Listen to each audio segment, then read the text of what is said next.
a plant from outer space, and songs with at least a little grace. It's Little Shop of Horrors. Mafia, wake up, wake up. You have created a monster and it will destroy you.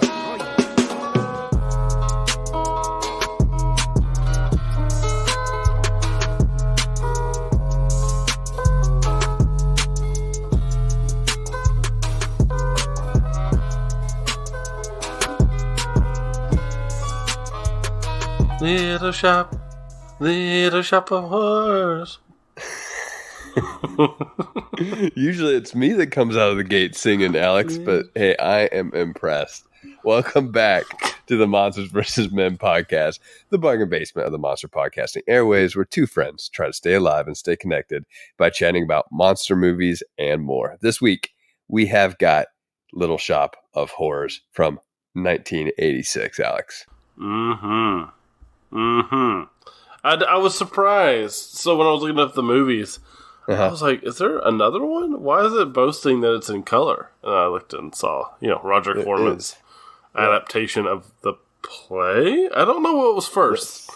What came first? The play, the movie, or the remake? The remake, right? Yeah, the remake always comes first. I'm not sure if the 1960 version, the movie, came first. I would guess the play production came first. I think it did too, because I think it had the original. It had like a certain ending. Yeah. I think you're right, but I am not a Little Shop of Horrors expert yet. You will be. Mm-hmm. That's what we do on the show, Alex. Is we become experts. That's right. We do our research. We definitely do our research. We definitely know everything there is to know about all the movies, actors, characters 100%. in all the movies that we review. 100%. And I know that our listeners expect that of us. They expect that, and they expect us to be right 100% of the time. And we always are. And for good reason. We have built those credentials up over the years. That's right. And everyone knows not to question us because they're just going to get egg on their face. Right. And if we don't mention a character that was prominently in the movie, just know that character did not actually exist. That is true. Hey, real quick, before we jump into our review, I want to give a shout out to our executive producer, John Freeman, because what arrived in my mail today, except for a Halloween goodie box of, we'll see. Because I tell you what, Alex, I have not opened my goodie box yet. Yeah, did you just hear that jingle on my side? I did. Are you opening yours right now? I just pulled the box next to me. I haven't opened it yet, but just for John Freeman, I'm not going to be able to open it on air because I don't know how well it'll translate. I don't know how well it translates. We'll talk about it in our next conversation episode. But John, I'll give you this satisfaction. Oh, that's me cutting the top of the box open for you, buddy. See, I'm saving mine. It was waiting for me when I got home, but I have just been too busy to open it yet, and I wanted to open it with all three of my kids because I know they'll enjoy it. And last year's box was just a treasure trove. Oh, I know. A treasure trove. I mean, John Freeman just goes all out with these things, and I love it. Yeah. It is amazing. It is incredible. So, well done, sir. Yeah, well done. I'm going to open it with all three of my kids as well. So I'm going to have to wait till end of December, January to open mine. That'll be good. All right, man. Let's jump into this movie. Let's do it. Imagine this pitch. I want to create a movie based on a musical about a plant from outer space. It's funny, though, but also kind of a horror. And I want to cast everyone that everybody knows. That's Little Shop of Horrors in a nutshell. Now, would this be a movie that you could sell, Alex, or does this one lack a cohesive gel? Oh, I think I could definitely sell this movie. This is definitely one I could sell. I didn't really realize until I did my research, Eric, how great of a director Frank Oz was until I looked at his filmography.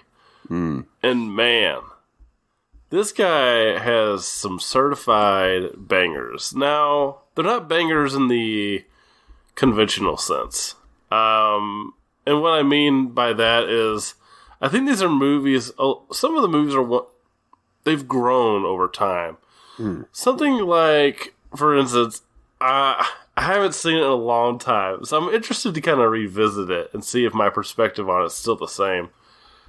But he did things like Bowfinger. I absolutely loved Bowfinger when it came out. Thought this movie was just so funny. So funny. And I feel like that's a movie that's actually aged rather well, and probably it's still niche, but I think it's probably grown as far as like general consensus about the film. I remember back then it being kind of looked down on a little bit, but then he puts out other films like some of his Muppet series, The Dark Crystal. Yeah, see, my favorite Frank Oz film. Yeah. What About Bob? Well, I was getting ready to say, what about Bob? Death at a Funeral? I mean, really, I haven't seen What About Bob, so I can't speak on it. That good, You haven't seen What About Bob? Oh, it's great, dude. You love it? Yeah. Okay, I'll check it out. That's enough for me to go check it out. But I mean, it's me recommending a comedy to you. Yeah, interesting. Yeah. Well, but Frank Oz's style is very unique. Mm-hmm. I really love the off-kilter variety of his films, but especially the variety in Little Shop of Horrors, because it's not an exception. As a fan of a lot of the Muppet movies, and I know that he has a big background with the Muppets, not just limited to his directing, but this film oozes that style in every way. From the songs, to the tone, to the outlandishness of the plot, to the guests, to the cameos that pop up out of nowhere. There's a lot that's so unique here.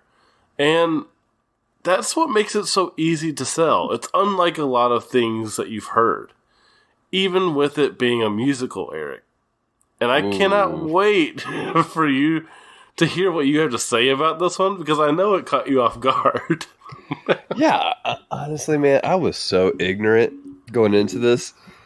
I'm not sure why I was so ignorant, right? This is just a piece of pop culture that was a little bit before my time, and one that I guess my parents weren't into either.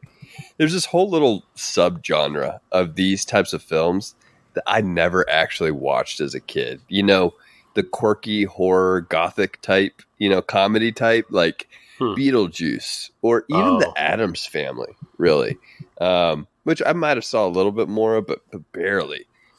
We just didn't watch them. And to be honest, like stylistically, I don't know if this is my cup of tea either. Even though I think I'm a much bigger fan of musicals than you are, Alex. But I'll say this, even if I didn't get on its wavelength all the time, I still appreciated multiple aspects of this film.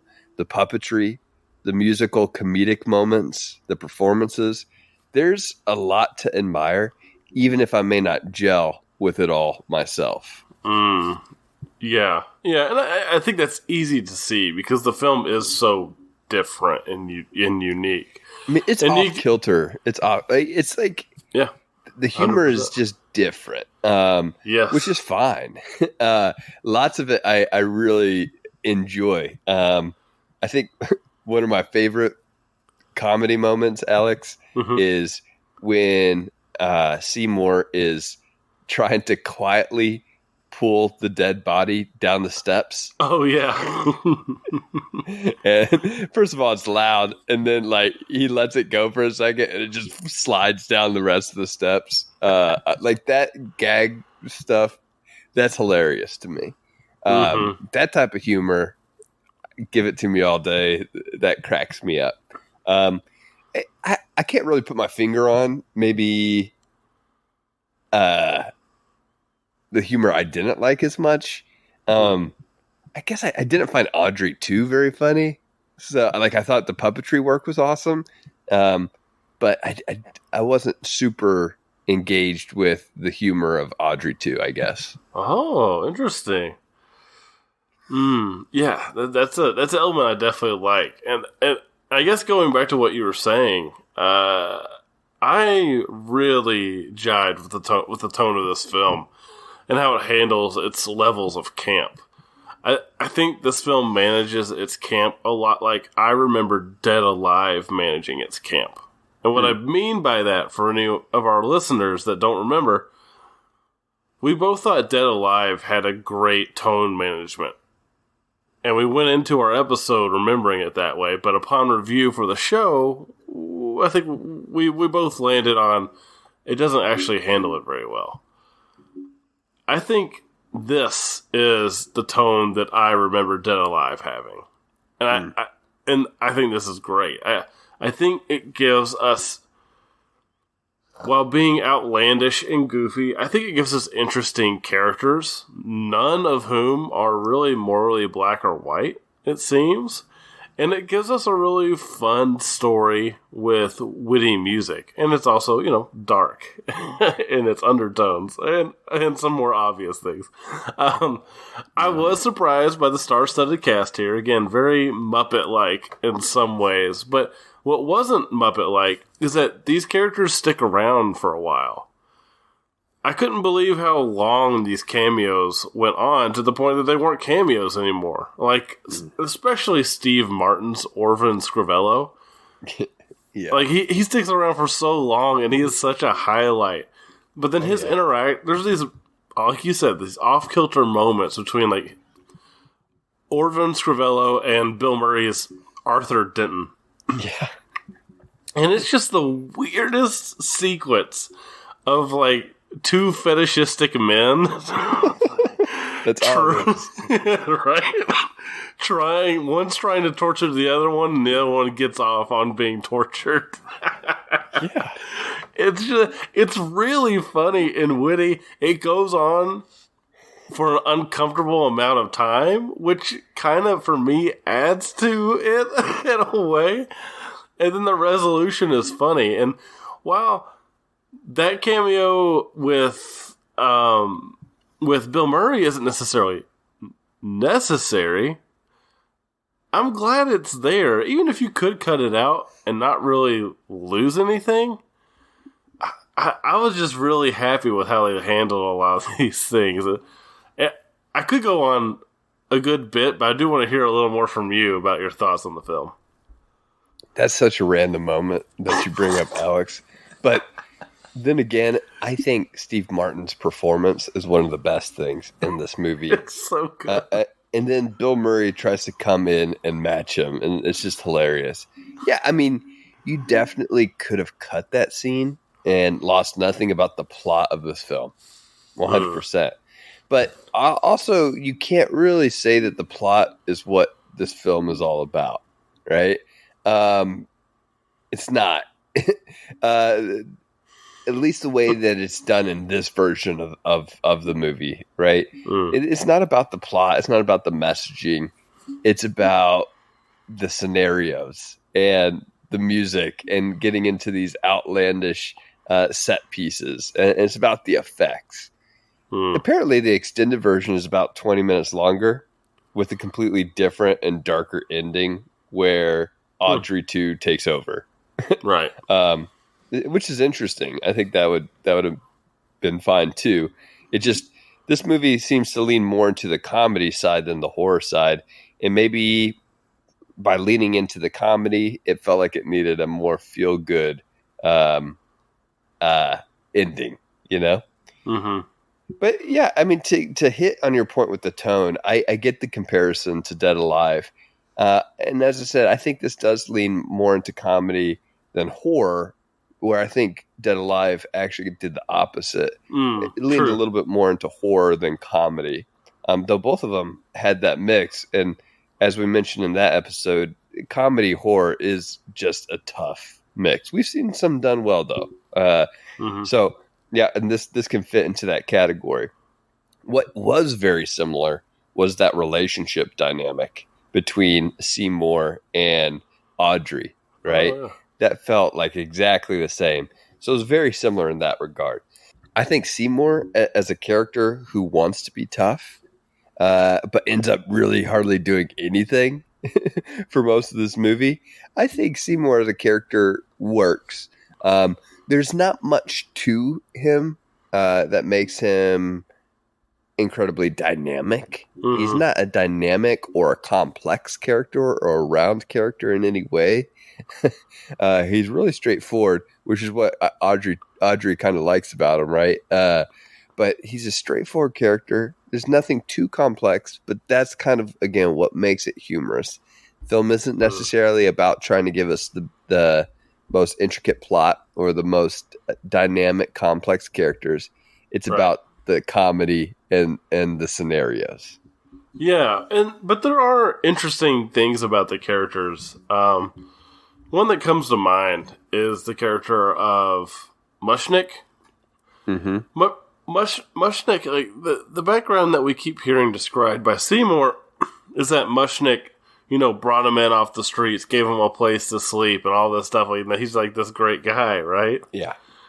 But when you keep hearing Seymour's story, it becomes more and more clear that Mushnick picked up Seymour so he could just work. Yep. And that he just exploited him for labor this entire time. Mm-hmm. And so I like that idea that Mushnick's not a good guy. Actually, he's somewhere in between. Like I said, I think a lot of these characters are in this weird gray area. Scrivello probably notwithstanding. But I like that aspect of that character, and it does give a little more depth, I would say, to that final interaction between Mushnick and Seymour when Audrey II eats him, because I'm sitting there thinking, like, you know what, Mushnick's not that great. Like, I don't think Seymour should push him in, but when he gets eaten, you're like, yeah, I don't know. I think Audrey may have eaten a bad guy. Oh, yeah. For sure. But then he also cares, too. We see him caring about, like, Audrey, right? She keeps telling her, get away from that guy. And we see him be nice to Seymour, but he just exploits Seymour a lot. It's just I don't know. I like that little aspect to this character. And I think all the characters have some sort of weird kind of layer like that to them. But yeah, I mean, I've mentioned a lot of things I liked so far, and I usually like to give some negative things. So I'm gonna give you some other things I liked. There you go. Because there's not a lot negative here for me. I think the puppetry is absolutely incredible. I've never seen it done quite this well, and to this scale. Yes, we have praised something like Biollante in the past, but when I reflect on Biollante, I also remember that it's in about 5 minutes of the movie. I remember that while it does have all these cool tentacles and it has a cool moment where it moves, it is mostly a static creature, especially in terms of its head movement. In some respects. Whereas Audrey II, for me, far surpasses what I think is a masterclass, which is Biollante. It's so emotive.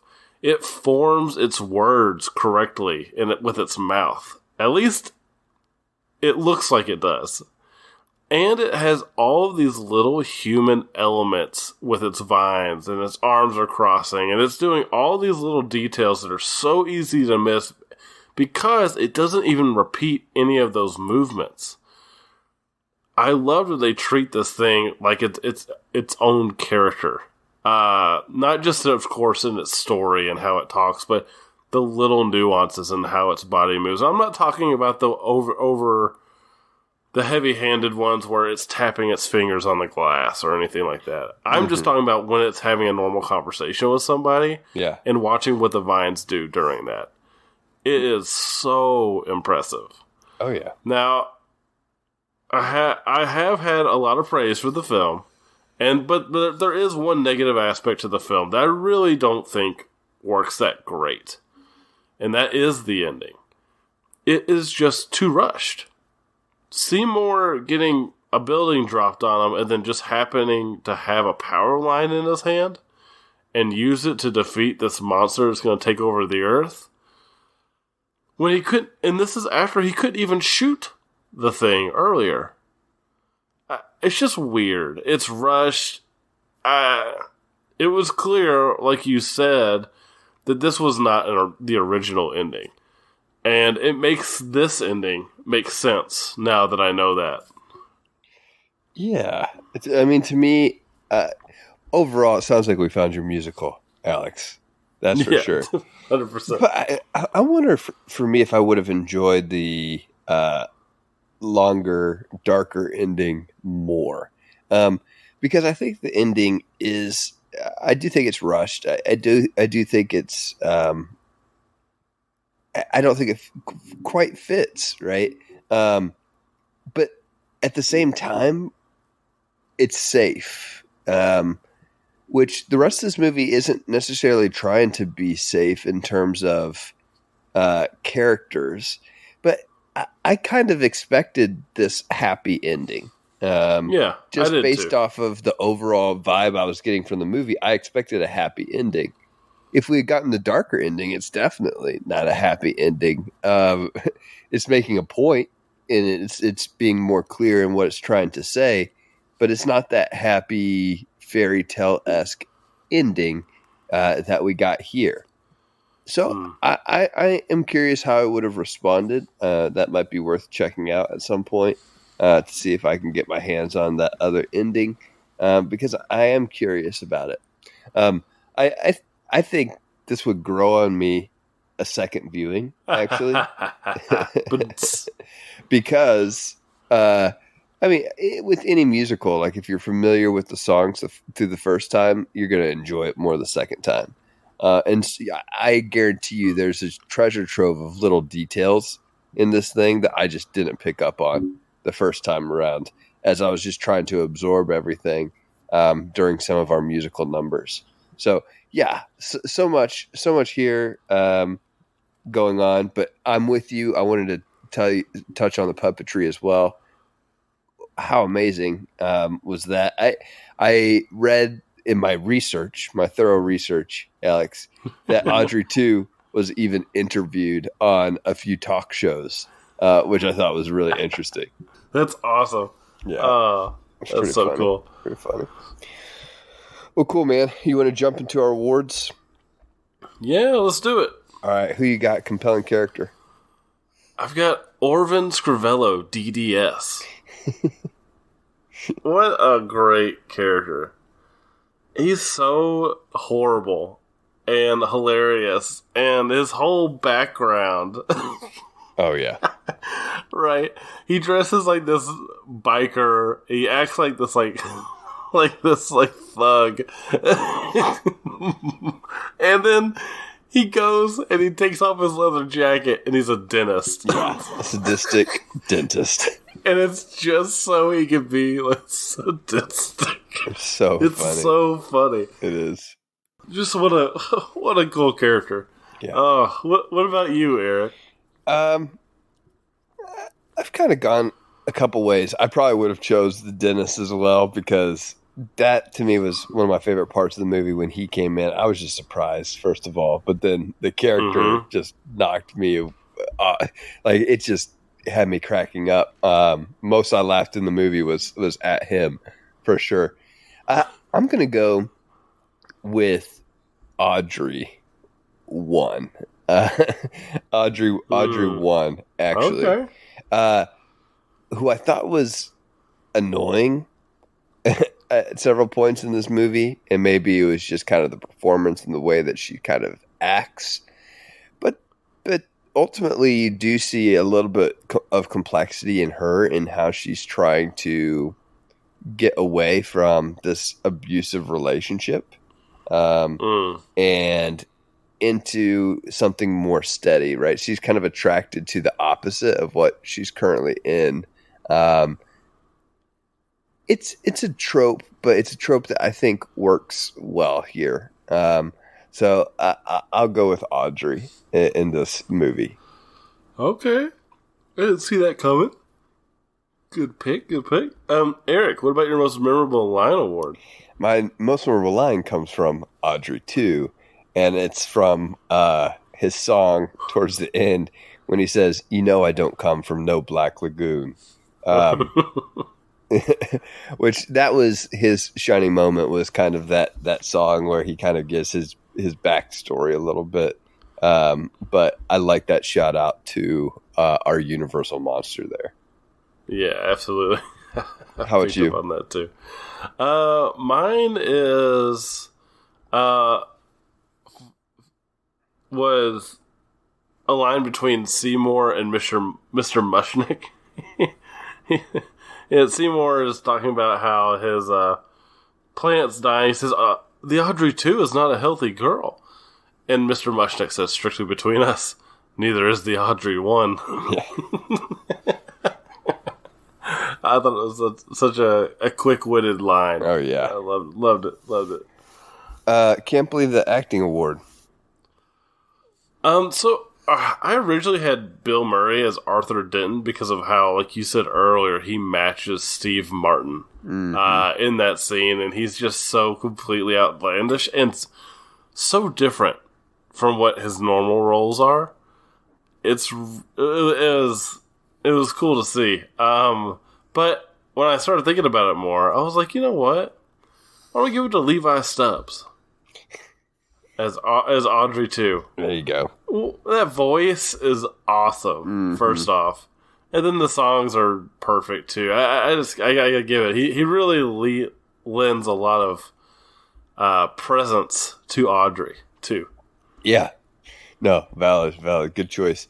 I didn't get to choose him as the compelling character, but I did think Steve Martin's performance here as my Can't Believe That Acting Award deserves a whole lot of praise. And honestly, that's really what I'm praising anyway, probably, with this character. Yes, it's such a random written character, right? A biker thug who's also a sadistic dentist. What a weird character.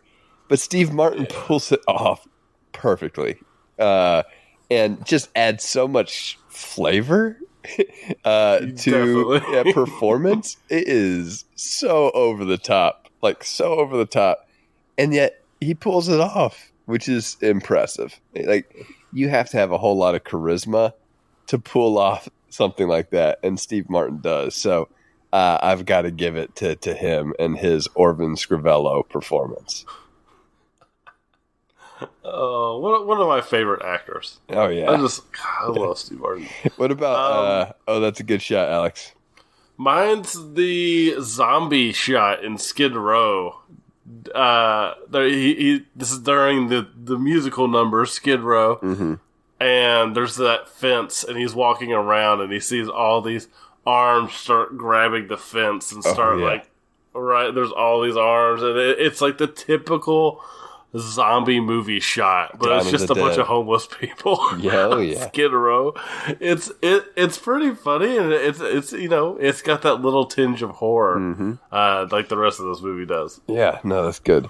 That's a good shot was the dentist musical number shot, and it is that scene, and it's the shot from inside the mouth of the patient, cool. Which was really cool. You can see Orvin there, like, centered in the shot, but you also see the rest of the mouth and the teeth as we're looking from the inside. It really clever, a perfect shot for that moment. I've seen that image before, and I thought it was from some other movie. Oh, man. I had no idea. I mean, I had no idea that Steve Martin was even in this movie. No, me clue. neither. Me neither until he showed up, and it made me laugh. And then it just got better from there. I was like, oh. And then it just was hilarious. Yes. I know. I expected him to go away really quickly. Yeah, and then he stuck around for so long. It's funny. All right, man. Eric. Yeah. I want to hear it. What's your best musical number? It looks like we both decided on this award. Yeah, I mean, to me, it's got to be the song that's been stuck in my head. Now, if I watch this a second time, I could probably give a better answer, but it's got to be Little Shop of Horrors, the theme song for this film. It is, it's been stuck in my head. It's been my pet name for my kids today is, hey, come here, Little Shop of Horrors. Just because it's been in my head. So, it's funny, but it's also incredibly catchy. I love it. Oh, that's a really good pick, and you're right. It is the song that's stuck in my mind the most since I've seen it. But I picked my favorite musical moment as Steve Martin's dentist. Oh, yeah. The whole backstory is incredible. Mm-hmm. I just love how it lays out, and his performance during the whole thing is just perfect. Yeah. No, that's great. All right, man. Final thoughts and tier rating. I'll go ahead and start. Okay. I didn't find myself always on the same wavelength with this film as in terms of its comedy. It could just be, it's probably me in the moment, and if I had watched it with somebody else, I would be laughing a whole lot more than I did. I love many of the aspects of this comedy, but then other parts just fell a little bit more flat for me. With that said, the music was good. The effects were amazing. And so many performances surprised me and were standouts. So I have a lot of praise for this film, despite it not being my personal favorite. So with that said, it is an upper gamma tier film for me. Okay. How about you, man? Okay. Yeah. I mean, this is a Godzilla tier for me. It really has one weakness, and that's the ending.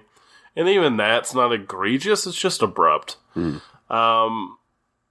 I do believe the more positive ending, at least with the film that we were given, probably makes more sense than the dark ending. Because I feel like it may have, and it probably did, feel like it came out of left field. I don't think this movie maybe leans into the horror quite enough to justify a dark ending. Right. But that being said, I from the characters to the music to the lyrics in the music to the puppetry, I am just blown away by this. I mean, as someone who really likes the Muppet movies, this just had that energy all over it, but to like a goth or more, I guess, a goth kind of horror, not gothic horror, but goth horror tinge to the whole thing. And I just absolutely love the outlandish nature of the entire film. So definitely a Godzilla tier for me. Just a very pleasant surprise. Nice. I like it. Are you ready, Alex, for our AI Rotten Tomatoes synopsis? Yes. Little Shop of Horrors is an easy sell, even for those who might not be musical enthusiasts. Frank Oz's unique direction and the film's quirky horror comedy tone make it a captivating and enjoyable experience. The movie successfully manages its camp and offers interesting characters with witty musical numbers. The commitment of the star-studded cast, despite some quirky cameos, adds to the film's charm. While the rushed ending may be a minor hiccup, the incredible puppetry, especially in bringing Audrey II to life, is a highlight that sets this musical apart. Overall, Little Shop of Horrors offers a memorable, unique, and entertaining experience for both musical and non-musical fans alike. 4 out of 5 stars. I can't wait for AI to take our jobs. Oh yeah, that was our job right there. So, Oh, I mean, golly, it's so good. It's a little disturbing. That was more on the money than last time's. Oh, man. Yeah, it's just reading our words, Alex, and combining it. Kind of creepy. But as always, thank you for listening to Monsters vs. Men. Except for you, AI. You can just stop. You can find the archive of past episodes and connect with us at our website, mvmpod.com, or follow us and message us on Twitter and Instagram at mvm_pod. You can become a bargain basement at patreon.com/mvmpod. And most importantly, will receive our undying appreciation. Monsters vs. Men is produced by Alex Cornett. Executive producers are Kevin Alexander, Faye Basier, Christopher Clavero, and John Freeman. Special thanks to our wives, Rock Band for PlayStation 3, which formed Subblock B, Louis Loops in your Honda, Drew the Collector, our Instagram connector, and you, the listener, for listening. Until next time, don't feed me and try to stay alive. Mafia, wake up, wake up. Like that. You have created a monster and it will destroy you.